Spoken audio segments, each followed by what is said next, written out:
Sebuah peristiwa tak terduga terjadi di Pos TNI Satuan Tugas Pengamanan Perbatasan RI Papua Nugini, Batalion Infanteri 144 Jaya Yuda. Minggu siang 13 April 2025, 3 orang bertampang sangar mendatangi Pos TNI KM 53 di Distrik Senuk, Kabupaten Bovendigol, Papua Selatan. Ketiga orang ini datang dengan membawa senjata api laras panjang. Prajurit TNI yang bertugas di pos itu sempat terkejut dengan kedatangan mereka. Apalagi diketahui ketiganya merupakan anggota pemberontak TPN OPM dari Kodap 5 Papua Selatan. Ternyata kedatangan ketiga pria itu bukan mau bikin onar, malah sebaliknya mereka sengaja datang untuk menyerahkan diri sekaligus bertobat untuk kembali ke pangkuan Ibu Pertiwi NKRI. Ketiga ex pemberontak OPM ini menyerahkan diri ke TNI atas kesadaran mereka sendiri tanpa ada tekanan dari pihak manapun. Hati mereka tergugah setelah melihat prajurit-prajurit TNI Satgas Yonif 144 Jaya Yuda yang selalu bergerak membantu mengatasi kesulitan masyarakat. Penyerahan diri ketiga ex-OPM itu dilakukan langsung di hadapan Wakil Panglima Komando Operasi Swasembada Kogab Wilhan 3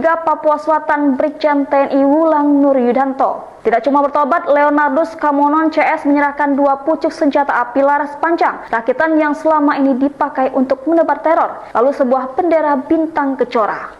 Download Tribun X sekarang, menghadirkan lokal menjadi Indonesia.